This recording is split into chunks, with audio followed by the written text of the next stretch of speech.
Buon pomeriggio a tutti, benvenute e benvenuti a Educhiamoci, Giornate per l'Educazione. Il Festival dell'Educazione, fortemente voluto dal Comune di Vittorio Veneto, assessorato alle politiche scolastiche, in collaborazione con IM Servizi.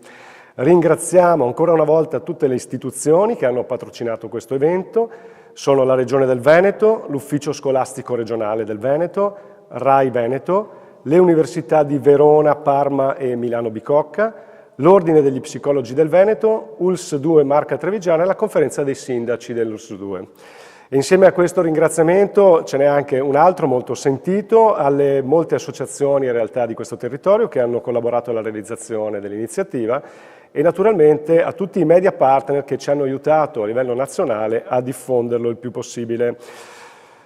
Siamo in diretta ancora una volta dalla scuola secondaria di primo grado Lorenzo da Ponte di Vittorio Veneto. Stiamo trasmettendo in diretta web dalla pagina Facebook di Educhiamoci e dalla pagina YouTube del Comune di Vittorio Veneto. E quindi salutiamo tutto il pubblico molto numeroso che ci sta seguendo da tutta Italia e che invitiamo sempre non solo a condividere le nostre dirette sui propri canali e profili, ma anche a continuare a interagire con noi scrivendo i propri commenti su questi canali. Ringraziamo quindi tutte le persone che ci stanno seguendo e stanno collaborando con noi per la riuscita e la diffusione di questo festival. Festival che quest'anno ha come titolo Che gioia, un titolo che abbiamo scelto perché in ambito educativo ci sta più che mai a cuore promuovere, favorire questo stato d'animo, questa condizione dello spirito, non solo per tutti noi adulti, ma anche e soprattutto per le bambine e i bambini, le ragazze e i ragazzi che siamo chiamati ad aiutare a crescere nel migliore dei modi come genitori, educatori e insegnanti. Avrete certamente potuto vedere dal materiale promozionale e dal nostro sito, che vi ricordiamo è www.educhiamocivittorioveneto.it, che abbiamo molte grandi personalità di diversi ambiti che si possono collegare all'educazione, che stanno intervenendo, che ci stanno aiutando a comporre questo mosaico sempre più ricco e variegato che vogliamo realizzare proprio per parlare di educazione. Vi ricordiamo che questi incontri sono tutti gratuiti, che potete trovare il materiale anche in differita, non solo quello di quest'anno ma anche quello dell'edizione precedente. Questo materiale è dedicato non solamente ai professionisti ma anche alle famiglie, sia ai genitori sia ai ragazzi e i bambini, per esempio con la rubrica Una storia con mamma e papà che va in onda tutte le sere alle ore 20, dove gli attori dell'Accademia Teatrale da Ponte, che ringraziamo, leggono delle storie per i più piccoli. Invece per i ragazzi più grandi c'è la rubrica che si chiama Esperienze, dove possono rivedere i laboratori che abbiamo realizzato la settimana scorsa proprio nelle classi di Vittorio Veneto. Qui con noi in studio oggi c'è Monica Bazzo, dirigente psicologo del servizio dell'età evolutiva, che al termine dell'incontro di oggi ci aiuterà a fare alcune riflessioni e potrà eventualmente porre alcune domande alla nostra relatrice di oggi. Quindi buongiorno dottoressa Bazzo, benvenuta. Buongiorno, buon pomeriggio. Prima di presentarvi l'incontro di questo appuntamento, passo la parola anche a Gianluca Posocco per un saluto. Gianluca Posocco è vice sindaco del Comune di Vittorio Veneto. Buongiorno a tutti. A me oggi spetta l'onore di portare il saluto istituzionale della città di Vittorio Veneto in questa quinta giornata del Festival Educhiamoci. Abbiamo visto il video che rappresenta la nostra Vittorio Veneto, una città ricca di arte, storia, cultura, circondata da un ambiente meraviglioso, un patrimonio paesaggistico ambientale che dà gioia. Un patrimonio che appartiene a tutti noi e che istituzioni, scuole e famiglie hanno il dovere di far conoscere, proteggere e tramandare, educando le nuove generazioni al rispetto e alla consapevolezza che con l'aiuto di tutti questo patrimonio durerà a lungo. Consentitemi un ringraziamento agli organizzatori per il gran lavoro fatto, all'assessorato alle politiche scolastiche e a tutti i relatori intervenuti durante queste giornate di grande qualità e grande umanità. Vi auguro un'altra bella giornata in questa di Educhiamoci. Arrivederci. Grazie mille Gianluca Posocco, vice sindaco di Vittorio Veneto. E passiamo quindi a presentare l'incontro di questo pomeriggio dal titolo Chi viene prima. per il quale abbiamo qui con noi in collegamento da Roma la dottoressa Roberta Rossi, che ringraziamo per la sua presenza e salutiamo. Benvenuta dottoressa. Ecco, forse deve sbloccare il microfono perché non la sentiamo. Pensavo che ci pensasse la regia. Grazie adesso a sì, voi. perfetto, va bene. Allora, presentiamo l'incontro. Questo incontro lo abbiamo voluto per parlare di sessualità. La sessualità è parte integrante della vita di tutti noi e anche ai ragazzi vanno fornite informazioni affidabili non solo sugli aspetti biologici, ma anche sui loro diritti, sul rispetto della diversità, sull'identità e l'uguaglianza di genere e soprattutto sulle relazioni, un tema che è spesso e volentieri emerso in molti degli interventi a cui abbiamo assistito fino ad ora. Crediamo profondamente che gli adulti debbano impegnarsi per costruire con i ragazzi un dialogo, per trattare con loro questi temi e soprattutto per aiutarli a recuperare consapevolezza e serenità anche per quanto riguarda questa importante sfera della loro crescita, della loro vita. Per questo abbiamo appunto con noi Roberta Rossi che ci aiuterà come adulti a orientarci in questo senso, quindi un incontro rivolto proprio agli educatori e ai genitori. Roberta Rossi è psicologa, psicoterapeuta, sessuologa clinica, past president della Federazione Italiana di Sessuologia Scientifica, coordinatore della Scuola di Formazione per Consulenti in Sessuologia e della Scuola di Formazione in Sessuologia Clinica dell'Istituto di Sessuologia Clinica di Roma. Già docente di psicologia all'Università di Roma, tiene corsi per medici, ginecologi, andrologi sui temi della sessualità e corsi di educazione alla sessualità nelle scuole. Collabora con diverse testate giornalistiche e ha pubblicato Vengo prima io, dedicato alla sessualità femminile, ed è qui oggi appunto per contribuire al nostro festival Educhiamoci. Prima di passarle la parola per il suo appuntamento, ricordo a tutte le persone che sono collegate con noi che possono interagire, come molti hanno fatto da tutta Italia in questi giorni, anche per porre eventuali domande o offrirci i loro commenti, possono interagire sui profili social oppure possono scrivere un messaggio WhatsApp al numero che vedete in sovraimpressione che è 370 31 86 802. Bene, quindi a questo punto, dottoressa Rossi, a lei la parola e grazie ancora una volta per contribuire al nostro festival Educhiamoci, Giornate per l'Educazione. Bene, grazie di nuovo a voi, sono veramente molto contenta di essere qui, mi piace molto il titolo di quest'anno, che gioia, collegato poi al discorso della sessualità, penso che abbia proprio una sua linearità e soprattutto collegato al periodo lungo che abbiamo passato, che è stato, sappiamo benissimo, penalizzante per tutti noi, ma io credo che le generazioni che più hanno risentito di tutto il periodo della pandemia sono state sicuramente le generazioni adolescenziali e le generazioni più anziane. Quindi veramente grazie per questo, per poter anche darmi la possibilità di affrontare due temi che veramente mi stanno molto a cuore. Uno è quello appunto della fase adolescenziale, uno è quella della sessualità e su come questi due aspetti sono legati tra di loro, è proprio l'adolescenza, è proprio il momento anche di una scoperta relazionale della sessualità, quindi credo che sia molto interessante e molto utile appunto capire in che modo anche aiutare i nostri ragazzi anche successivamente appunto a questo periodo che abbiamo attraversato.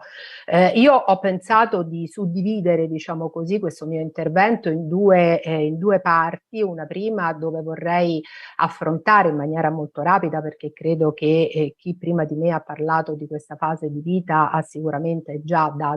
tratteggiato, diciamo così, che cosa significa essere adolescente e cosa significa essere adolescente oggi o adolescenti, anzi direi.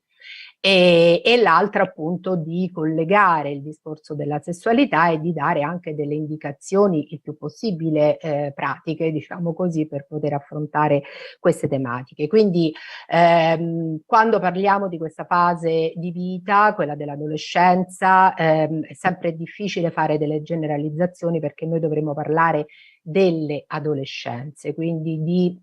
tanti modi diversi di vivere che sono determinati dal nostro carattere, dalla nostra educazione, dalla famiglia dove viviamo, dal luogo anche dove viviamo, quindi anche nella nostra Italia, se siamo al nord è un conto, se siamo al centro, al sud è un conto, se siamo in una piccola città, in una grande città. Insomma, la fase di vita non ha dei tratti generalizzabili per tutti, abbiamo una cornice di riferimento, ma poi ovviamente dobbiamo sempre un po' avere un occhio più attento alle specificità e alle situazioni che sono più individuali e personali. Volendo parlare in una maniera più generale, quello che possiamo dire è che è un periodo comunque segnato da importanti cambiamenti, sia da un punto di vista fisico, sia da un punto di vista psicologico, e noi psicologi parliamo anche di compiti di sviluppo che sono specifici di questa età e che sono dei passaggi, diciamo così, più o meno evolutivi e che possono essere appunto superati in maniera più funzionale o meno funzionale, e che per esempio per quanto riguarda l'adolescenza riguardano appunto la possibilità della costruzione della propria identità, quindi del chi sono e chi sono anche in relazione agli altri, del tema della dipendenza barra autonomia, del tema della responsabilità anche in relazione all'autonomia, dell'accettazione di questi cambiamenti del proprio corpo e dell'appunto anche esperienza delle relazioni sia amicali sia affettive e dell'esperienza appunto della sessualità. Quindi è un periodo che vede appunto dei cambiamenti e delle trasformazioni importanti, e come dicevo prima il superamento in maniera funzionale per ogni ragazzo e ogni ragazza di questi diversi compiti di sviluppo darà poi l'adulto successivamente, l'adulto in grado di appunto affrontare le situazioni della vita in una maniera più o meno positiva, in un modo più o meno anche lì funzionale per la propria vita. Un qualcosa a cui dobbiamo far sempre riferimento è che ovviamente sono cambiati i contesti storici e sono cambiate anche molto le generazioni, no? Adesso da un punto di vista mediatico si parla delle generazioni Z, adesso delle generazioni alfa, quindi non sono termini scientifici, sono appunto delle rappresentazioni più mediatiche per individuare quei ragazzi che fanno parte di una fascia di età. Ecco, a proposito di questo mi premeva sottolineare quanto, se noi andiamo a vedere, no, il percorso evolutivo, per esempio, che poteva esserci fino a 30 anni fa per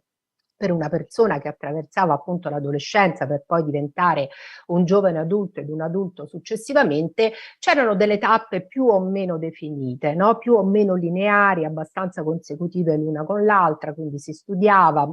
successivamente allo studio si entrava nel mondo del lavoro, un mondo del lavoro che era abbastanza definito e non precario, nella stragrande maggioranza delle volte ci si sposava, si avevano figli, si prendeva, si acquistava una casa. Ecco, tutte questo percorso, diciamo così, lineare, che ha fatto parte sicuramente delle generazioni, sicuramente della mia generazione, ma anche di quella successiva, in realtà vediamo che oggi è completamente stravolto, ma stravolto nel senso che non è più così lineare, nel senso che si sono allungati i tempi dello studio, quindi i ragazzi sono molto di più o dentro casa oppure fanno delle esperienze anche all'estero, poi rientrano, poi cercano sì il lavoro, ma il lavoro appunto ormai oggi non ha più la caratteristica di essere un lavoro per la vita, sono lavori o precari o comunque lavori che si cambiano di volta in volta per aumentare appunto le proprie opportunità anche dal punto di vista economico e di carriera. Successivamente appunto a questa posticipazione, diciamo così, dello studio e del lavoro, a volte si creano sì le famiglie, altre volte si decide di vivere da soli, altre volte si decide di continuare a rimanere in casa. Insomma, quella linearità che c'era precedentemente, che in qualche modo dava anche delle sicurezze, se vogliamo, oggi è molto più mobile, molto più poco lineare e dà da una parte meno sicurezze, però è anche vero che le giovani generazioni, proprio abituate a questo movimento, a questi anche cambiamenti proprio per la ricerca magari di una situazione di benessere maggiore, a volte sono anche si sono abituate, diciamo così, a una maggiore anche elasticità mentale, no? La possibilità appunto di muoversi, andare fuori, ritornare, stare. Quindi questo è comunque qualcosa che ha portato appunto queste giovani generazioni, sicuramente quelle più recenti, a allenarsi anche mentalmente ad affrontare le situazioni in una maniera diversa. All'interno di questo contesto storico la sessualità negli ultimi decenni ha assunto un ruolo centrale anche in virtù di quelle che sono state le dichiarazioni dell'Organizzazione Mondiale della Sanità, quindi del vedere la sessualità e la salute sessuale in un'ottica integrata all'interno di un benessere generale più complessivo, quindi la sessualità è stata riconosciuta come un aspetto di benessere anche psicofisico più generale e quindi ha assunto un significato e una importanza via via appunto sempre più definita. Però che cosa è successo? Che le nuove generazioni, almeno le ricerche che ci arrivano sicuramente da oltreoceano, però via via anche da ricerche inglesi del mondo anglosassone, le nuove generazioni sono meno interessate ad una sessualità intesa come aspetto puramente penetrativo e sono molto più portate, disponibili alle sperimentazioni. Di nuovo siamo in una fase anche qui in cui non ci sono delle situazioni predefinite, ma si sperimenta per andare alla ricerca di quella che può essere una o diversi tipi di sessualità che appunto maggiormente si attagliano, diciamo così, alla persona. E questa sperimentazione inizia esattamente in questa fase dell'adolescenza, no? Quindi si inizia a scoprire quella parte che dicevamo prima di relazione della sessualità e si iniziano anche a fare diverse sperimentazioni, no? In modo molto abbastanza sereno, non dico molto, però abbastanza sereno. E che cosa è successo però in questi ultimi 2 anni e mezzo? Appunto c'è stata una grande frattura rispetto a questa possibilità di sperimentazione che è quella della pandemia, no? Noi tutti abbiamo dovuto ricorrere, diciamo così, a delle limitazioni, a chiuderci nelle nostre case, a non poter più rincontrare le persone, i cari, gli amici, a limitare il nostro lavoro appunto nell'ambiente comunque abitativo e questo ha portato soprattutto appunto per gli adolescenti una limitazione di tutte quelle esperienze che sono tipiche di questa fase appunto adolescenziale, che è quello dello stare con gli altri, condividere spazi, ma condividere anche appunto questa esperienza della sessualità. E allora noi come Federazione Italiana di Sessologia Scientifica, di cui faccio parte, insieme ai colleghi la dottoressa Giommi e il dottor Settini, abbiamo creato all'interno appunto della federazione un osservatorio che è un osservatorio per la tutela dell'infanzia e dell'adolescenza. Questo l'avevamo creato già precedentemente al periodo della pandemia e durante questo periodo abbiamo voluto, diciamo così, un po' indagare, o meglio a fine dello scorso anno, quindi quasi a conclusione, diciamo così, speriamo, della pandemia, abbiamo voluto indagare su come queste limitazioni fondamentalmente dal punto di vista sociale, abbiano influito appunto sulla sessualità e sull'affettività dei ragazzi. Abbiamo intervistato un campione molto ampio di 3.500 ragazzi tra ragazzi e ragazze, con un'età che varia tra gli 11 e i 24 anni, quindi sono anche inclusi in questa indagine quelli che vengono definiti giovani adulti e abbiamo posto appunto a questi ragazzi delle domande specifiche che riguardavano appunto il primo rapporto sessuale, la contraccezione, come era cambiato e come la pandemia aveva cambiato il rapporto per esempio con con internet, se c'era stato un utilizzo maggiore, minore, il rapporto con lo smartphone e cosa in quel periodo, quali erano in quel periodo i sentimenti, diciamo, maggiormente appunto associati a questa limitazione anche dal punto di vista sociale. E mi piace riportare alcuni dati di questa indagine che abbiamo presentato a giugno scorso appunto in un convegno qui a Roma, perché ci sono dei dati che sono interessanti, che sono anche usciti sui media e che quindi sono stati anche divulgati da questo punto di vista e tra poco saranno anche pubblicati su una rivista di settore. Allora, quello che abbiamo notato è che ovviamente queste limitazioni dal punto di vista sociale hanno portato ad un spostamento in avanti, diciamo così, dei primi rapporti sessuali. Abbiamo detto prima, primi rapporti sessuali non intesi necessariamente come rapporti penetrativi, ma proprio come primi rapporti di incontro con l'altro sesso, quindi attraverso baci, abbracci, possibilità appunto di toccarsi e di stimolarsi, non necessariamente appunto il primo rapporto come si intende la prima volta, generalmente come si è intesa la prima volta. Ecco, questo la limitazione ha ovviamente non ci si poteva incontrare, quindi ha posticipato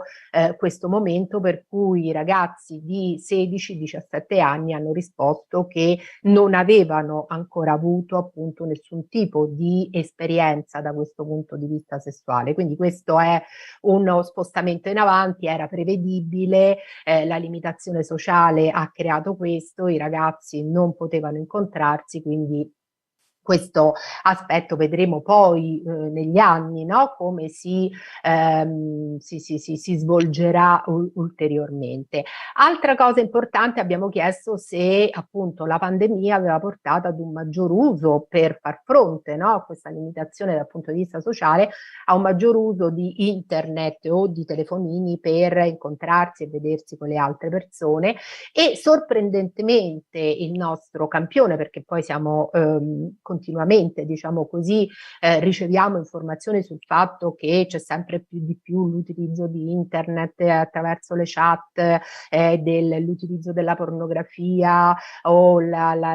appunto il sexting, insomma tutta una serie di comportamenti anche dal punto di vista sessuale che si esplicano attraverso appunto la tecnologia. Sorprendentemente il nostro gruppo di ragazzi intervistati ha detto soltanto in minima parte di aver aumentato appunto l'utilizzo di internet per quanto riguarda la parte più specificatamente sessuale, quindi la visione della pornografia, l'invio di messaggini di sexting o anche per certi versi l'utilizzo per una sorta di sessualità virtuale, diciamo così, no? Mentre invece è aumentato, e anche questo un po' era prevedibile, è aumentato l'utilizzo di internet per rimanere in contatto, no? Quindi per potersi vedere, per poter chiacchierare insieme, per poter comunque fare quello che normalmente si fa in questa fase, che è quella di chattare, di scambiarsi appunto messaggini di questo tipo. Quindi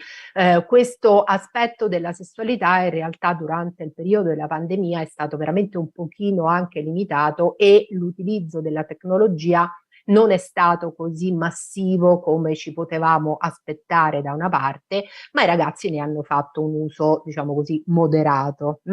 E la cosa però all'interno di questa moderazione che ci ha un po' colpiti era il fatto che i ragazzi nella preadolescenza, quindi in quella fascia di età tra gli 11 e i 14 anni, erano quelli che maggiormente riportavano invece sempre in una maniera contenuta, però maggiormente rispetto alle altre fasce di età, riportavano un utilizzo di internet per le visioni di video appunto pornografici. Questo ce lo siamo anche un po' spiegati in due modi. Uno è il fatto che se teniamo conto che l'età media, diciamo così, in cui i ragazzi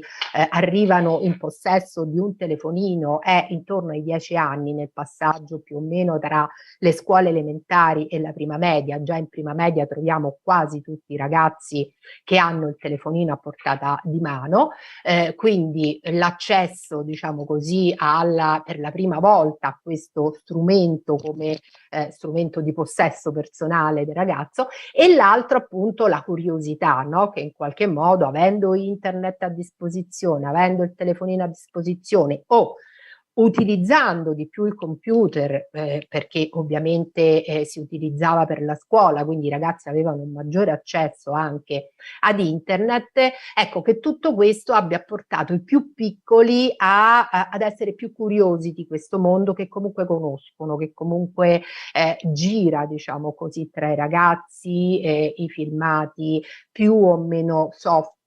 pornografici, o comunque le battutine, o comunque si sa che esiste un certo tipo di mondo, e allora magari la curiosità ha portato maggiormente loro. Però appunto i ragazzi delle fasce di età più grandi in realtà non avevano fatto un uso particolarmente, come dicevo prima, particolarmente fluido, diciamo così, e ricorrente per quello che riguarda la pornografia. Quindi in fondo questa pandemia ha sicuramente bloccato un po', no, quell'evoluzione che solitamente c'è nel periodo dell'adolescenza, di contatto con gli altri, sperimentazione e dal vivo della sessualità, delle emozioni anche legate alla sessualità, però per fortuna non ha detonato in maniera importante appunto per una serie di comportamenti. E altra cosa interessante che abbiamo notato è, per esempio, per quanto riguarda il sexting, che è una modalità comportamentale che viene utilizzata anche dagli adulti, di inviare attraverso messaggini sulle chat, di nuovo su WhatsApp o le altre chat a disposizione, messaggini a chiaro contenuto esplicito dal punto di vista sessuale. In realtà i ragazzi conoscono molto bene il fenomeno, sanno quali sono i rischi connessi e ne fanno un uso veramente abbastanza moderato, diciamo così. Quindi i messaggi che via via sono passati su la possibilità poi di diventare vittime di bullismo, perché questi messaggi di testo appunto espliciti possono essere mandati in rete, e quindi possono andare in pasto un po' a tutti, e si può essere riconosciuti attraverso questi messaggi. Insomma, i ragazzi cominciano ad avere una certa consapevolezza di quali sono i rischi di questa modalità, e sono abbastanza attenti, diciamo così, a non utilizzarli, oppure, come dicono loro, ad utilizzarli soltanto all'interno di una relazione che già è in corso, anche se pure lì poi sappiamo ci possono essere comunque delle problematiche. Quindi queste sono un po' detti appunto in una maniera abbastanza così veloce. Ho cercato di riportare quelli che erano i dati più significativi, i risultati di questa indagine che abbiamo compiuto. Detto questo, mi piacerebbe appunto affrontare il tema del come parlare ai ragazzi, agli adolescenti. In realtà dovremmo iniziare anche un po' prima, della sessualità. E anche qua mi piace fare un po' una premessa, perché la maggiore critica che viene fatta al discorso, per esempio, anche di un'educazione sessuale e affettiva all'interno delle scuole, e che viene posta, è quella di pensare che se noi parliamo ai nostri ragazzi della sessualità, a loro verrà voglia maggiormente di sperimentare i diversi aspetti della sessualità. Ecco, questo è un qualcosa che ormai tantissime ricerche hanno sfatato, e non è stata trovata una correlazione diretta tra il parlare di sessualità e il fatto che poi i ragazzi mettano in atto tutta una serie di sperimentazioni. Abbiamo detto la scoperta della sessualità è uno dei compiti evolutivi dell'adolescenza, quindi i ragazzi ci pensano da soli, diciamo così, a sperimentarsi nella sessualità, e invece viceversa i risultati che noi abbiamo anche qui dalle ricerche è che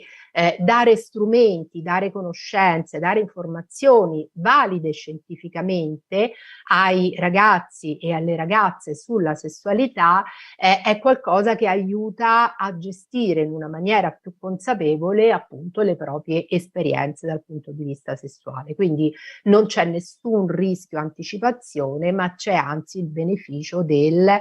più conosco, meglio posso gestire appunto questa area che fino a quel momento è in qualche modo, specialmente dal punto di vista della relazione, è in qualche modo un po' più, è un po' meno scoperta. E quindi su questo la prima indicazione sia per i genitori che per quanto riguarda gli insegnanti è quello di non aver timore di parlare di questi aspetti, anche perché appunto i ragazzi hanno 1000 fonti diverse, ma le fonti più autorevoli forse sono appunto gli adulti significativi, perché altrimenti il rischio è che poi si prendano informazioni su internet senza sapere se la fonte che viene consultata è una fonte appunto valida da un punto di vista scientifico. Quindi forse gli adulti di riferimento, le persone più significative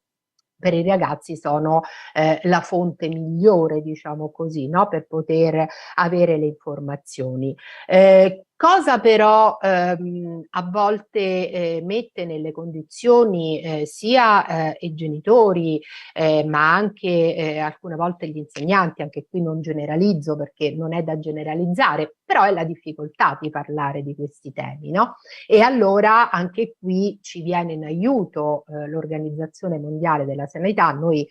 come federazione abbiamo tradotto le linee guida per l'educazione alla sessualità e all'affettività che sono state appunto emanate dalla sezione europea dell'Organizzazione Mondiale della Sanità e che sono state recepite praticamente in quasi tutte le nazioni europee. Noi qui in Italia avevamo fatto un ottimo lavoro poco prima della pandemia per diciamo così, riportare le linee guida che erano state appunto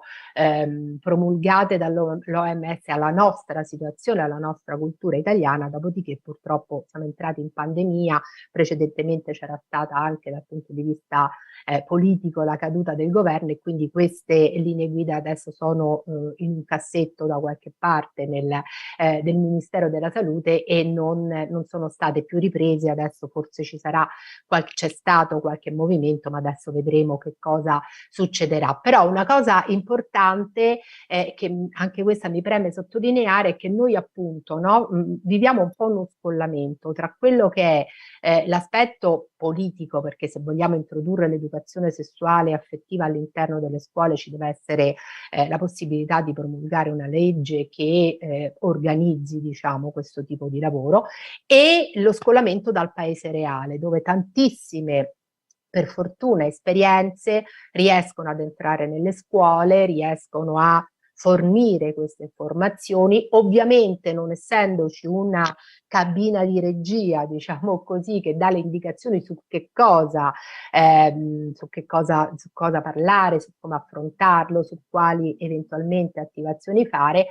le diverse associazioni, consultori che si occupano di questo ovviamente fanno quello che possono rispetto alla propria esperienza e rispetto alla propria formazione. Noi come federazione sempre abbiamo degli esperti in educazione sessuale che vengono proprio formati in base a queste linee guida di cui ho parlato precedentemente, per cui quando vanno nelle scuole parlano un linguaggio abbastanza simile a un linguaggio comune. E quello che vediamo ancora oggi, per esempio nelle scuole, è che queste esperienze di educazione alla sessualità, di corsi nelle scuole, anche qui c'è una differenza per esempio tra il nord e il sud. Poco prima della pandemia l'Istituto Superiore di Sanità aveva condotto una ricerca proprio anche su questi temi, e quello che era emerso è che mentre nel nord per esempio c'era una copertura quasi dell'80% delle scuole che facevano questi corsi, al sud eravamo con numeri decisamente molto meno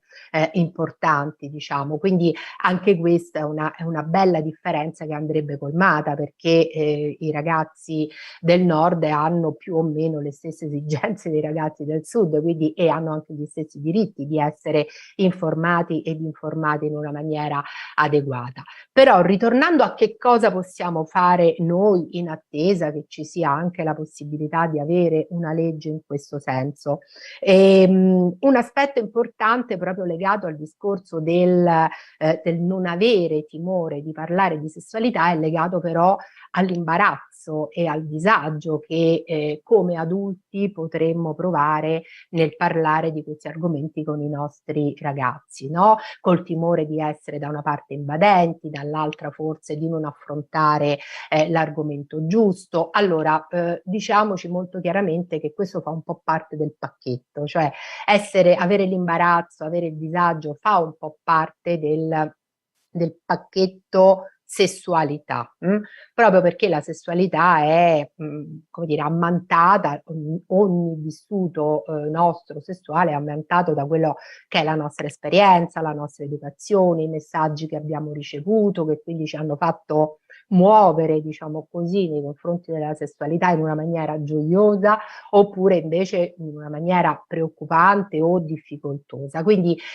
nel pacchetto ci sta che ci possano essere difficoltà e imbarazzo. Allora che cosa fare a quel punto? Possiamo o farci aiutare dagli adulti, altri adulti esperti intendo, e questo per esempio è la mia esperienza, no? A me capita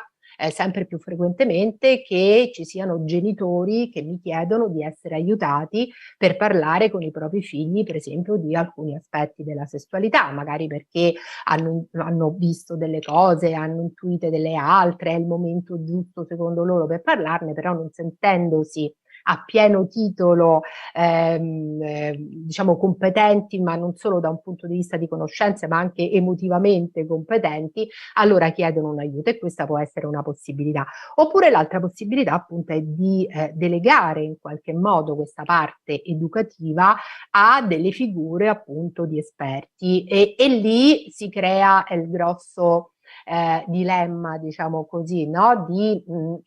un genitore che ha un po' anche il timore a volte di delegare questo perché poi non si sa come questi ragazzi tornano a casa e se poi mi fanno delle domande a cui io non so rispondere, se poi mi portano dei temi che io non riesco ad affrontare, come la mettiamo? Anche qui attenzione, mi verrebbe da dire, a non privare appunto la possibilità della partecipazione ad un corso che tratta aspetti della sessualità e dell'affettività i ragazzi perché potrebbe essere una mancanza, potrebbero sentire che c'è un qualcosa di diverso tra loro e gli altri che invece ci partecipano, potrebbero sentire proprio l'esperienza anche diversa. Allora, di nuovo, qui bisogna un po' rimboccarsi le maniche come adulti, diciamo, e come persone appunto autorevoli nei loro confronti e cercare di aiutarli invece ad integrarsi in corsi di questo tipo. Per esempio una cosa che noi facciamo spessissimo quando e quasi insomma tantissime esperienze in Italia vanno in questa direzione quando facciamo educazione sessuale è quella di parlare con i genitori, perché quando riusciamo a parlare con i genitori, a spiegare quello che noi facciamo, quello che andremo a dire ai ragazzi, i temi che tratteremo, le attivazioni e la possibilità anche di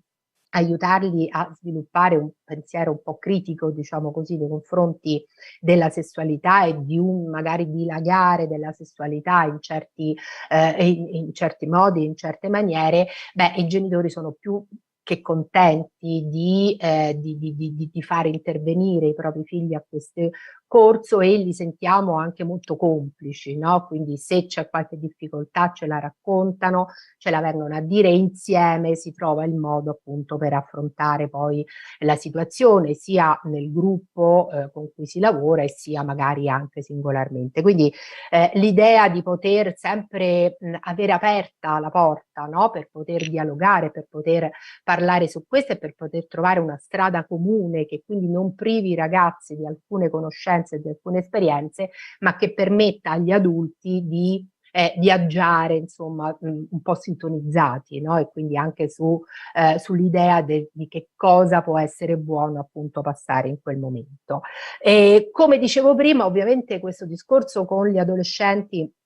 sulla sessualità non può cominciare nell'adolescenza, cioè deve iniziare un pochino prima, no? Perché quando arriviamo all'adolescenza forse i ragazzi, come dire, sanno ancora cose più di noi, no? Magari le sanno in una maniera non corretta, magari le sanno in modo un po' mischiato, però ecco, l'adolescenza è un po' tardi per iniziare ad affrontare questi temi della sessualità, bisognerebbe iniziare da prima, perché sappiamo ormai è esperienza comune che comunque i bambini hanno delle curiosità rispetto alla sessualità, vedono questi corpi diversi, si chiedono come mai mamma è diversa da papà,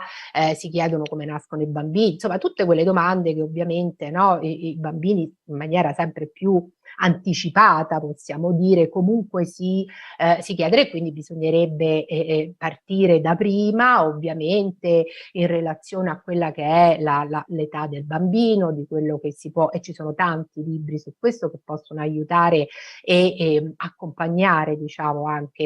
il genitore sul che cosa dire, quando dirlo, che temi affrontare, quindi questo può essere anche un altro lavoro importante. La cosa più importante che mi preme è quello di, per esempio, utilizzare i nomi corretti per le cose, inutile utilizzare tutte le varie, no, i nomignoli vezzeggiativi, perché è come dire, un voler sminuire o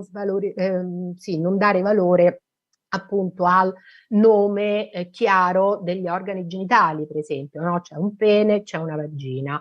Alcuni genitori dicono ma quelli sono termini scientifici, anche braccio è un termine scientifico, fa parte dell'anatomia, quindi è quello che noi mettiamo su questi nomi, noi adulti mettiamo su questi nomi che indicano delle zone appunto del corpo che in genere vengono considerate intime, di cui è più difficile parlare e parlarne, e invece appunto anche utilizzare i nomi corretti sarebbe la cosa migliore. E altro aspetto importante nel parlare di sessualità, di nuovo, quando parliamo di sessualità non parliamo soltanto dell'atto in sé, non parliamo solo del comportamento sessuale, o meglio, parliamo del comportamento sessuale inserito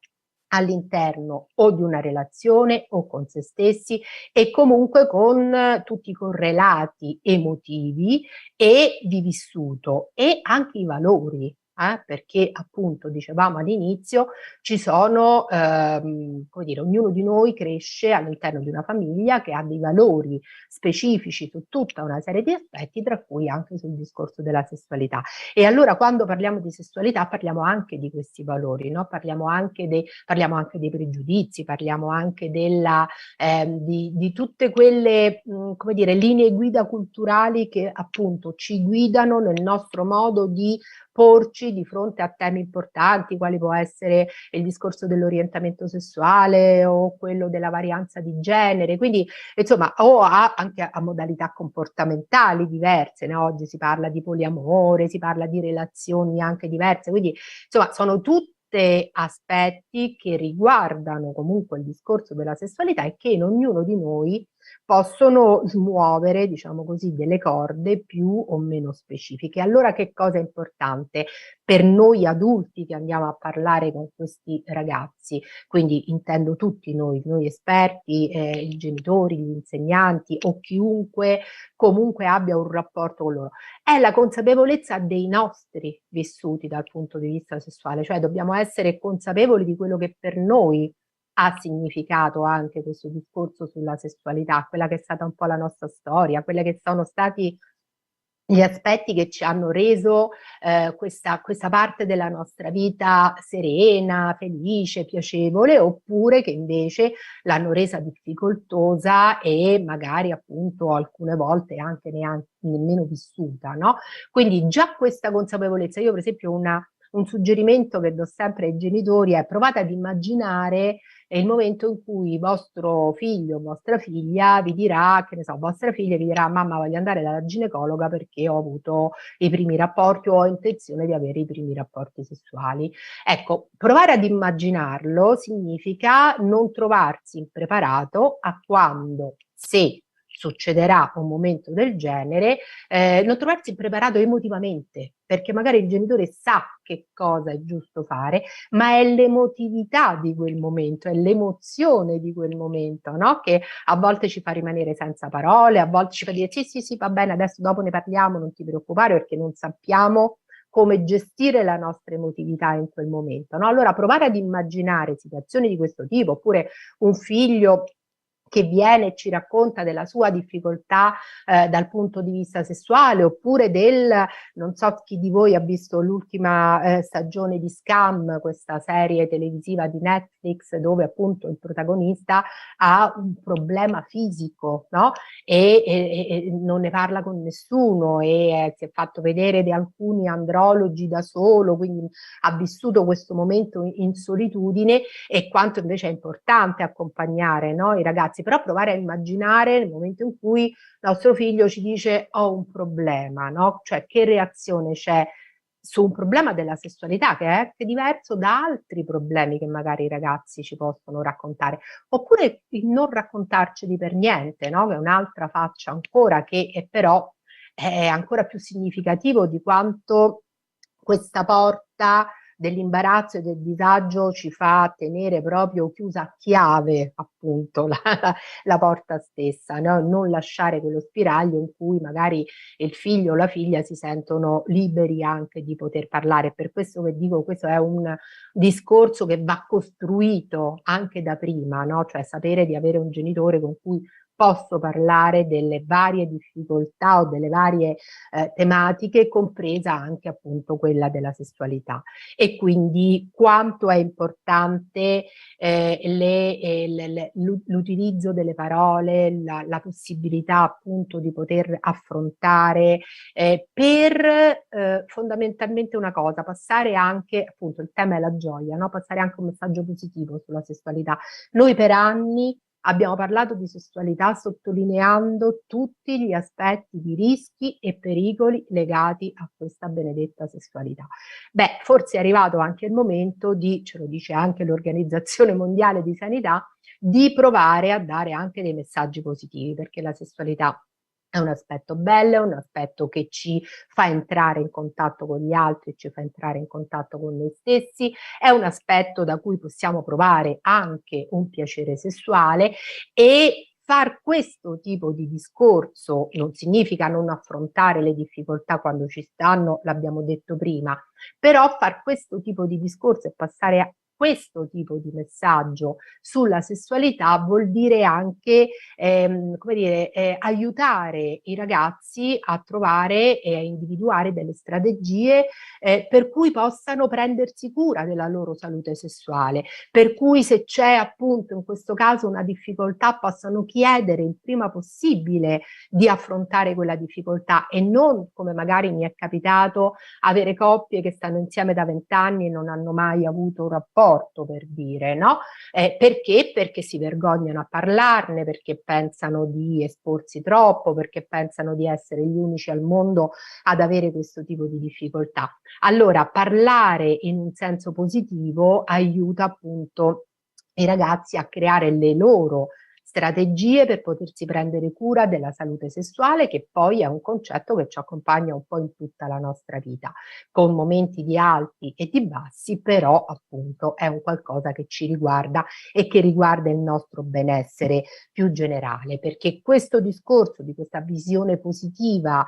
della sessualità appunto sottolinea questo legame inscindibile tra la salute sessuale, i diritti sessuali e anche all'interno di questi diritti sessuali anche il piacere dal punto di vista sessuale. Quindi qui proprio mi ricollego al discorso della gioia, della possibilità di vivere anche serenamente, diciamo, questo aspetto della sessualità senza che ci siano troppe difficoltà che interferiscono, aiutando appunto i ragazzi ad affrontare questa situazione in un senso positivo. Io direi che appunto questa chiosa finale mi riporta esattamente al tema del festival, no? Quindi la gioia intesa come un qualcosa che non è dato tout court, questo è un altro concetto importante, e che possiamo però cercare di alimentare attraverso esperienze che ci danno gioia, attraverso momenti che ci danno gioia, attraverso anche incontri che possono essere più gioiosi invece che appunto, no, difficoltosi, di prevaricazione. Ecco, parlare di sessualità come dicevo prima, non significa parlare solo dell'atto in sé, ma parlare del rispetto, del consenso, dell'uguaglianza, della tolleranza, il consenso importantissimo, il dire sì, il dire no e il rispetto di tutto questo. Quindi facciamo attenzione, perché quando parliamo di sessualità non parliamo soltanto della parte anatomica e biologica, ma è imprescindibile un discorso che vada appunto sulla parte emotiva e su tutti appunto questi aspetti che abbiamo citato fino adesso. Grazie mille dottoressa anche per questo legame con il tema del nostro festival. Abbiamo avuto modo con la dottoressa Bazzo di scambiarci diverse impressioni positive rispetto a quello che lei stava dicendo, quindi io lascio proprio la parola alla dottoressa Bazzo qui in studio con noi per un commento e le sue considerazioni. Grazie. Grazie Marco e grazie dottoressa Rossi, è stata proprio gioiosa nel suo modo di esporre un tema che a volte, devo dire, è un tema faticoso, forse difficile anche. Lei ha concluso facendo un cenno proprio alla gioia della sessualità, e l'ha presentata in un tema, in una modalità sostenibile, quindi parlando di imbarazzo, come diceva prima, ecco, lei non ha fatto percepire imbarazzo a chi l'ha ascoltata, ecco, quindi molto, molto bene, grazie. Un secondo solo per dire grazie anche a questo evento e a chi l'ha organizzato, all'amministrazione, non solo a nome mio che lavoro all'età evolutiva, ma anche a nome del mio direttore, il dottor Micheletto Nicola. Rispetto a quello che abbiamo affrontato oggi, io ci ho pensato parecchio, senza imbarazzo, dottoressa Rossi, prima di venire qui, e ho pensato ai ragazzini che noi incontriamo. Io mi occupo di età evolutiva, quindi arrivo alla fascia fino ai 18 anni, e in particolare anche degli adolescenti. La nostra neonata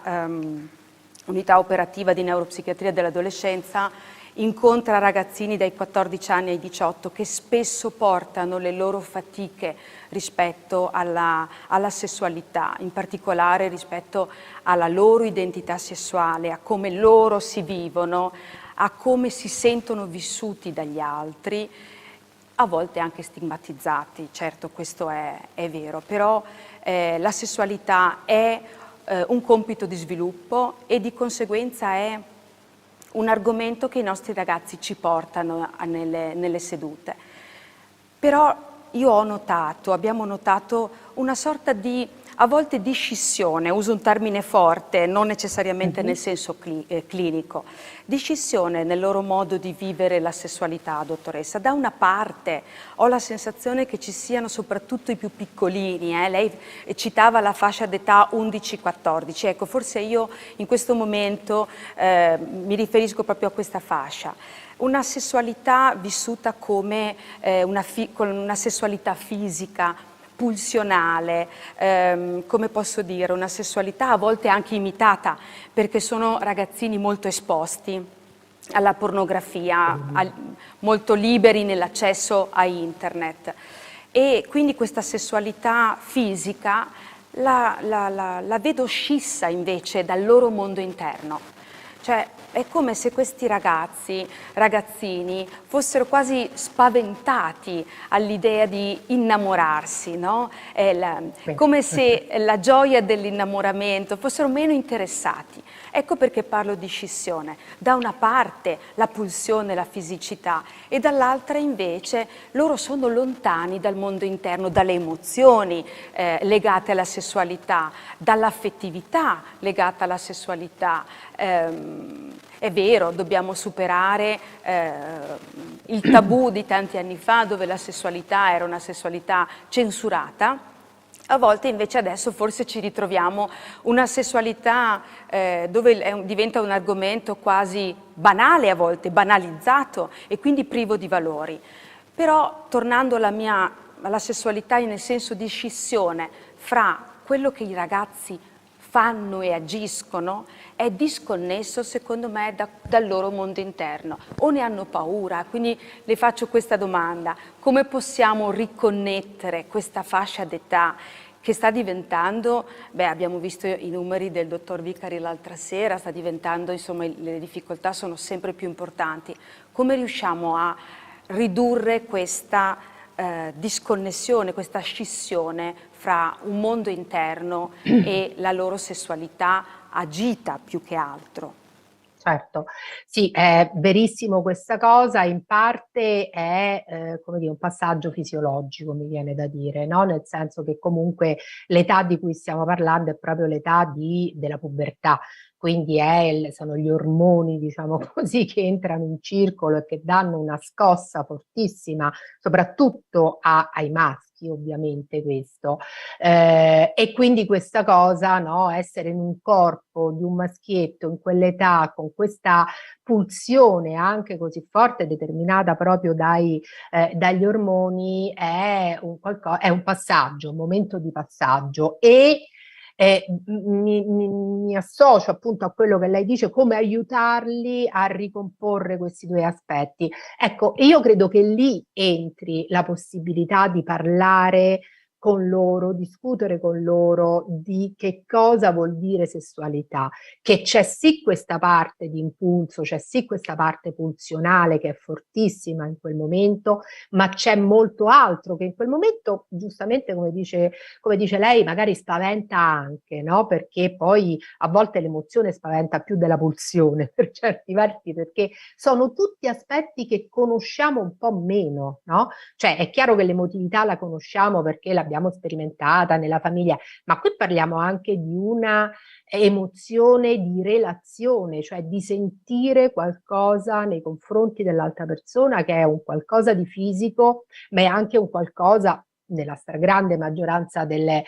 volte, di affettivo, di forte, di un qualcuno che non fa parte della nostra famiglia, quindi di cui non abbiamo fiducia tout court, ma di cui dobbiamo imparare a fidarci. Allora anche qui siamo di fronte ad un aspetto emotivo così importante che, ripeto, secondo me in quell'età a volte spaventa anche più della pulsione di questo cambiamento fisico, ed è lì che secondo me è importantissimo poter inserirsi cercando di parlare, cercando di affrontare questi temi, cercando di poter dire che sì, certo, la sessualità è anche pulsione, ma la sessualità è soprattutto quello che stavamo dicendo prima, le emozioni, è il rispetto dell'altro, è il riconoscimento dell'altro, è imparare anche la tolleranza, che non è esattamente una modalità tipica di questo periodo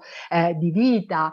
ma soprattutto appunto il discorso del rispetto dell'altro come diverso da me e come però nello stesso tempo anche la persona che può come dire, far scatenare, no, delle emozioni. Ecco, lì io penso che noi possiamo aiutarli anche in un contesto clinico, quindi lasciandoli anche esprimere su questo, su che cosa pensano, su cosa stanno provando, perché io dico sempre, no? Cioè proviamo a ricordarci che cosa è stato per noi quel periodo, no? Cioè proviamo a ricordarci quando ci siamo resi conto, che ne so, al maschio quella voce comincia a diventare un po' più bassa e cominciano ad emanare un odorino un po' particolare, che cominciano a essere un po' più dinoccolati nel loro movimento, quindi cominciano a lasciare quella parte proprio più infantile e cominciano a assumere delle sembianze diverse, e come vengono guardati anche da chi è fuori, perché poi è anche vero che noi costruiamo la nostra identità anche attraverso lo sguardo degli altri, quindi come gli altri ci vedono è importantissimo, e se gli altri ci rimandano, no, alcune idee, alcune sensazioni, no? I genitori, per esempio, molto spesso quando il figlio comincia a crescere, come dire, fanno un passo indietro, no? Non entrano appunto, non vogliono più i ragazzi, ma non entrano neanche più loro nel bagno mentre si stanno facendo la doccia, giustamente, dico pure io, però ci sono dei cambiamenti anche comportamentali all'interno della famiglia, e tutta questa roba qui è qualcosa di cui anche secondo me in un ambito clinico, e non solo questo, ovviamente adesso sto parlando delle cose più anche superficiali, cioè che stanno più in superficie, parlare di tutto questo sarebbe importantissimo, mentre invece noi osserviamo spesso e volentieri e non interveniamo e non diamo appunto ai ragazzi quelle non forniamo, diciamo così, non li aiutiamo a darsi quelle connessioni che poi permettono di unire l'aspetto pulsionale della sessualità con quello appunto più emotivo e affettivo e che ha a che fare poi con la propria storia. Considerando però, e lo ribadisco, quello che dicevo all'inizio, che secondo me c'è un periodo fisiologico in cui queste due cose vanno un po' separate tra di loro, ed è un periodo fisiologico, quindi un periodo che ovviamente se poi dura troppo a lungo, allora lì è importantissimo invece ancora di più agire, però un periodo fisiologico in cui c'è questa scissione, appunto, come diceva lei, credo che ci sia, ecco, fa parte proprio dell'aspetto evolutivo anche. Molto bello questo scambio, l'abbiamo apprezzato veramente sia per la lettura che condividiamo incontrando adolescenti costantemente, sia per la risposta. Da un lato considerare che sono dei processi in atto, dall'altro ricordarci che se questi processi cominciano ad approfondire una scissione, un solco, oltre un certo limite, lo strumento per riunire queste parti siamo esattamente noi Esatto. adulti, noi educatori. E a proposito di questo, dottoressa, ci sono delle domande anche dal pubblico che ci segue online, immagino da un educatore o da un insegnante che chiede consigli e si interroga su come trovare un giusto equilibrio tra il rispetto degli aspetti individuali e il lavoro con il gruppo, perché dice questa persona la sessualità è sempre percepita come intima e individuale, giustamente, ma se io ne devo parlare ad un gruppo, come faccio a coniugare la dimensione gruppale al rispetto per l'elemento individuale? Allora, quello che noi facciamo solitamente, immagino che chi ha fatto questa domanda insomma conosca bene, è lavorare anche con delle attivazioni, no? Cioè noi non andiamo lì soltanto e portiamo il nostro sapere appunto ai ragazzi, noi cerchiamo anche di attivare loro, quindi facciamo fare delle attivazioni su temi diversi. Che significa attivarli? Significa fare esprimere ad ognuno di loro quello che pensano rispetto a determinati argomenti che possono. In genere quello che succede è che quando all'interno di una classe si crea un problema, la ragazzina ha abortito, il ragazzo ha fatto, che ne so, è stato trovato che chattava con una persona più grande, allora lì si scatta l'allarme e quindi si interviene. Allora,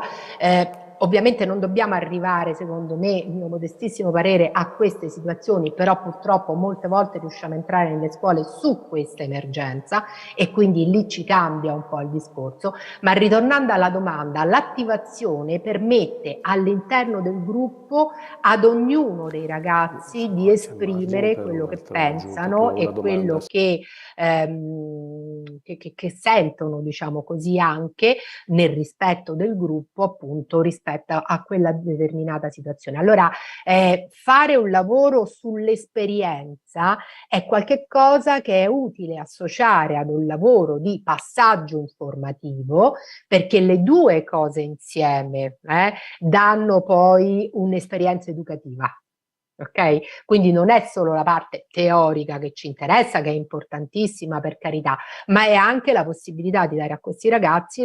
l'espressione, no? Cioè la voce e l'espressione rispetto a che penso di questo e quando, perché tanto nel gruppo ci sarà sempre quello che parlerà di più e quello che parlerà di meno, imparare a sollecitare anche quelli che si esprimono di meno, perché se si esprimono di meno sono anche forse quelli non solo più timidi, ma quelli che hanno anche più bisogno di essere proprio sollecitati a parlare, no? Perché potrebbero, dietro questa loro timidezza, in realtà avere appunto qualcosa che si vergognano di dire, che non hanno voglia di dire, che sentono imbarazzo a dire. Allora ecco, imparare a sollecitare anche in questo senso. Quindi l'intervento è un intervento teorico da una parte, passo informazione, ma l'informazione ormai l'abbiamo vista da sola, non è sufficiente. Dobbiamo attivare i ragazzi in un altro modo.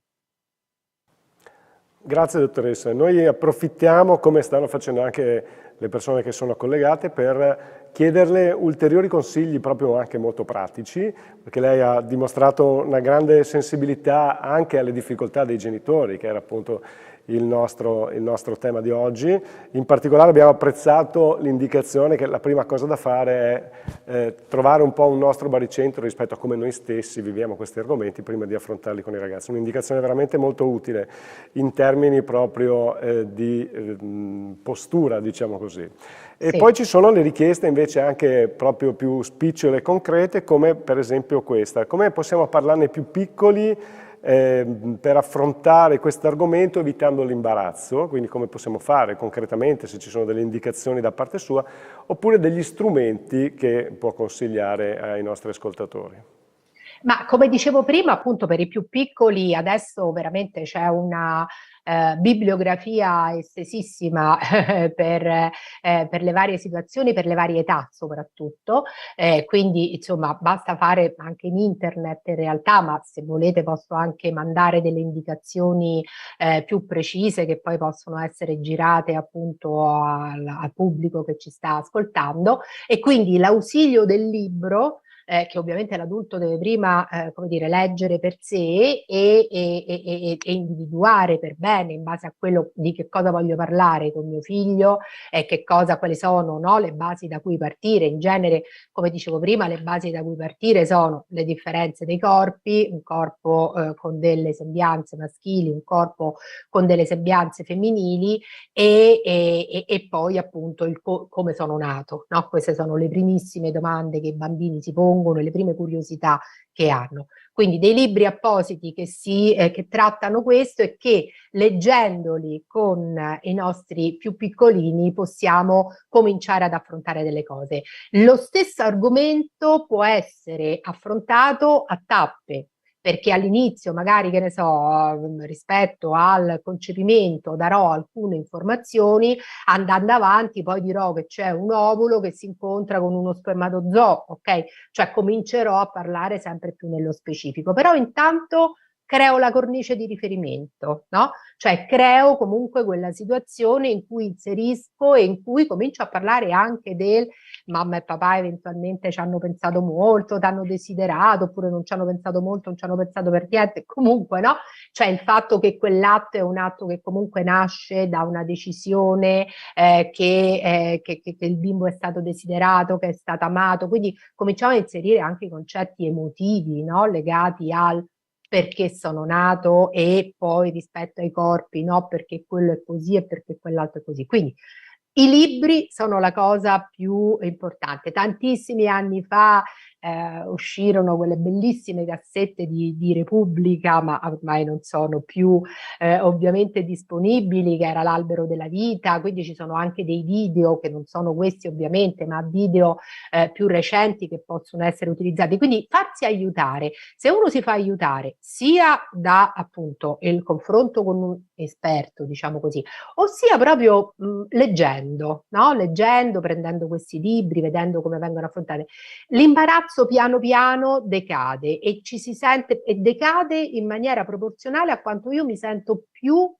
padrone, diciamo così, di quell'argomento, più che ne posso parlare, più che ci posso, come ho detto prima, mettere nel pacchetto anche il fatto che magari c'è un pochino di imbarazzo, però attenzione, è meglio un po' di imbarazzo nel parlarne che non parlarne per niente. Quindi anche questo lo consideriamo fisiologico del nostro crescere con i nostri figli. Affrontiamolo, Sì. Fa parte del pacchetto, come lei Esatto. ci ha indicato inizialmente. Ci sono ancora un paio di domande, per esempio c'è questa, una persona dice: mio figlio di 5 anni e mezzo manifesta apertamente il desiderio di essere donna. Come devo comportarmi? Bene, questo è tutto un tema che appunto stiamo vedendo, la collega che è lì in studio penso che facesse anche riferimento a questo prima, no? Mentre parlavamo, ed è tutto il tema della varianza di genere. Allora, quello che si tende a fare oggi è, quando i bambini in questa età ovviamente cominciano a manifestare, non so, il volersi vestire con abiti che sono prettamente del sesso opposto, giocare con giocattoli che stereotipicamente sono più del sesso opposto. Oggi per fortuna queste cose insomma stanno un po' cambiando, ma esprimendo anche a volte proprio il desiderio di voglio essere una bambina, voglio essere un bambino, allora è un atteggiamento più di osservazione, no? Cioè, perché ovviamente a 5 anni questo aspetto non lo possiamo considerare definito per tutto il resto della vita. È qualcosa che può andare incontro a una reale transizione successivamente, quando il bambino diventerà adulto e quando sarà nella condizione di poter anche scegliere, diciamo, più liberamente questo percorso, oppure invece può essere appunto legata alla fase di vita. Allora, in genere i clinici consigliano l'osservazione di questo periodo, non la repressione, ma l'osservazione, quindi di lasciare comunque libero il bambino o la bambina, in questo caso, di esprimersi per quello che vuole e continuare a seguirlo. Poi, siccome in genere questo percorso è di nuovo un po' difficoltoso per il genitore, allora anche lì farsi aiutare da centri che sono specializzati però su questo, no? Quindi che non si vada in un discorso di ricercare una patologia a tutti i costi, ma che si mantenga questo discorso di osservazione e che soprattutto si aiuti i genitori, ma anche gli insegnanti, se ci pensiamo, no? a vedere svolgere quello che accade. Questo può essere un altro ottimo consiglio. Il pediatra poi di riferimento ovviamente è un altro punto di riferimento importante. Grazie mille. Qualche persona ci sta scrivendo in qualità di docente, oltre che di genitore, chiedendo proprio eventualmente qualche riferimento bibliografico, sia per i bambini e per i ragazzi, sia anche per i genitori, per formarsi, per prepararsi. Sì, ecco, se appunto adesso così darei dei titoli a caso, mentre invece se voi avete la possibilità poi di far pervenire oppure di mettere da qualche parte questa lista, ve la preparo volentieri perché insomma penso che sia un ausilio importante sia per gli insegnanti che per i genitori. Grazie, allora noi ci impegniamo a aggiungere ai link del suo intervento anche questa lista e la ringraziamo. Un'ultima domanda riguarda invece queste dinamiche tipiche degli adolescenti che un po' chiedono, un po' si aprono, un po' si avvicinano, un po' poi si chiudono, e quindi questa persona chiede se i ragazzi sfuggono questi argomenti anche dopo aver mostrato apertura e disponibilità a parlare. Dobbiamo attendere le loro richieste o piuttosto dobbiamo proporci, insistere? Come ci comportiamo? Beh, allora bisogna un attimo capire se la chiusura è rispetto al tema specifico o se magari il ragazzo o la ragazza stanno attraversando un momento di chiusura più generale, perché già questo fa un po' la differenza, no? Perché appunto durante l'adolescenza è anche previsto che a un certo punto i ragazzi facciano questa sorta di chiusura a riccio su se stessi e i genitori non vengono più considerati. Anche qui non voglio generalizzare, però può succedere. E quindi già distinguere se è una chiusura solo rispetto a questo tema, il suggerimento sarebbe di attendere e magari di tornare dopo un po', quindi non insistere, perché magari c'è anche un tempo di elaborazione rispetto ad alcune cose, questo è un altro tema di cui non abbiamo parlato, cioè se io con mio figlio o mia figlia parlo di alcuni argomenti, devo pure permettere a lui o a lei di avere un tempo di elaborazione di quello di cui abbiamo parlato, no? Quindi magari la chiusura potrebbe essere anche in questa direzione. Sto ripensando e rimettendo a posto, diciamo così, quello di cui abbiamo parlato. Se è un discorso di chiusura più generale, allora lì stiamo su un altro tema ancora e tentare anche a distanza di tempo di riprovare credo che sia un tentativo non produttivo e dobbiamo invece cercare di capire che cosa sta esprimendo questa chiusura, questo silenzio e trovare altre strade per arrivare prima di tutto al vissuto del ragazzo e della ragazza e poi eventualmente riaprire anche questo aspetto sessuale. Però dico anche una cosa, la cosa più importante per l'adolescente, appunto in senso lato, è sapere che c'è l'adulto con cui, se ha una difficoltà, un problema o vuole affrontare semplicemente un tema, l'adulto sta lì e ne parla. Questa è la cosa più importante. Non è che poi dobbiamo stare ogni 2 o 3 a parlare di questo aspetto, ok? Cioè c'è un tempo per ogni cosa. L'importante è che il ragazzo o la ragazza abbiano la percezione che se c'ho una cosa che voglio affrontare su questo tema, vado da mamma e ne parlo, vado da papà e ne parlo, vado dall'insegnante di greco e ne parlo, vado da chiunque altro adulto di riferimento e ne posso parlare. Avere questa possibilità è ancora più importante, diciamo così, che della poi eventualmente no, ci sono delle mamme, dei genitori che a volte premono un po' in questo senso, no? Beh, ma c'ha 16 anni, dobbiamo parlare, dobbiamo dire... Attimo, no? Perché sennò è più l'ansia nostra che poi riversiamo sull'altro, che giustamente poi si difende pure insomma da quest'ansia, quindi niente di strano che poi si chiuda.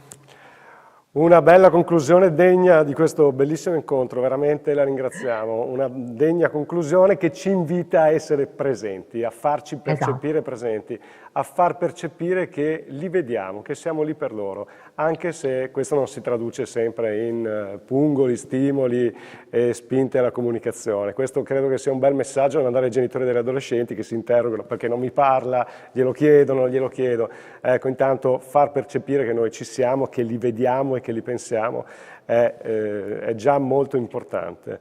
Ma poi posso aggiungere una piccola cosa, anche uscire sì. da quella trappola del senso di colpa, perché il genitore che ha un figlio che non gli parla pensa di aver sbagliato tutto nella sua educazione. Attenzione a questo meccanismo, perché questo è il meccanismo che poi ingabbia i rapporti. Quello che abbiamo seminato è sicuramente quello che raccoglieremo. Ci sono genitori stupendi, meravigliosi, che poi si trovano di fronte anche ad una fase di questa benedetta adolescenza che può essere di chiusura, ma attenzione a non cadere nella trappola del senso di colpa, ho sbagliato tutto. Grazie, davvero. Anche questo pensiero che qualche volta ci troviamo davanti ad una fase che dobbiamo saperla anche noi da adulti storicizzare in un percorso evolutivo è molto importante, senza arrivare sempre per forza a conclusioni o predizioni più o meno catastrofiche. E quindi anche questa è un'indicazione molto utile. La ringraziamo davvero tanto. Io approfitto di quanto ha detto la nostra ospite in studio, Monica Bazzo, e faccio mia la sua osservazione perché spesso e volentieri abbiamo bisogno proprio di proporci anche come modello ai nostri figli il nostro modo di parlare della sessualità e di legare i suoi aspetti, anche quelli apparentemente più scissi o più lontani, di legarli proprio nel nostro stesso esempio, nel nostro stesso modo di parlare, è assolutamente importante. E lei oggi l'ha fatto con noi e quindi ci ha proposto anche un modello per noi adulti, per noi genitori, di come possiamo affrontare questi argomenti. Quindi la ringraziamo anche del modo, approfitto delle parole della dottoressa e le faccio anche Grazie. mie. La ringraziamo Grazie a voi, veramente. Roberta Rossi in collegamento con noi oggi da Roma, grazie per aver dato il suo contributo al nostro festival Educhiamoci, grazie infinite a Monica Bazzo, dirigente e psicologo del Servizio per l'Età Evolutiva.